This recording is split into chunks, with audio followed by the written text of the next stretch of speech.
দীর্ঘদিন ধরে ৬ দফা দাবিতে আন্দোলন করে আসছে সরকারি ও বেসরকারি পলিটেকনিক ইনস্টিটিউটের শিক্ষার্থীরা।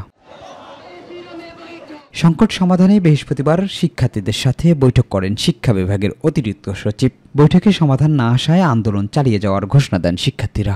বিগত দিনে আমরা বারবার রমজানের ভিতরও বিক্ষোভ মিছিলের মাধ্যমে প্রশাসনকে জানান দিয়েছি, আমরা হাইকোর্টের এই অবৈধ কালো রিট প্রত্যাখ্যান করলাম। এই রিট অনতিবিলম্বে বাতিল করতে হবে।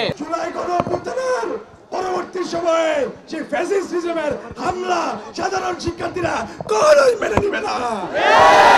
দেশের সর্বসাধারণ শিক্ষার্থী এই হামলার প্রতিবাদ ও নিন্দা জানায়। কাফনের কাপড় মাথায় বেঁধে গণমিছিলে অংশ নেয় ঢাকা পলিটেকনিক ইনস্টিটিউটের শিক্ষার্থীরা। হল মসজিদ প্রাঙ্গণ থেকে একটি কাফন মিছিল বের করা হয়। সরকারের কাছে প্রশ্ন, সরকার কি জনদুর্ভোগ চায় কিনা?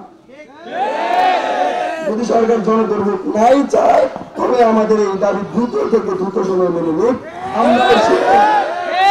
আমরাও শিক্ষা ব্রাহ্মণে এবং শ্রমিক জীবনে ফিরতে চাই। এ সময় সকল প্রকার এসি রুমের বৈঠক বাতিলের ঘোষণা দেন শিক্ষার্থীরা। কারিগরি শিক্ষাক্ষেত্রে এখনও বৈষম্য কাটেনি বলেও দাবি করেন তারা। শিমুল খান, মাই টিভি, ঢাকা।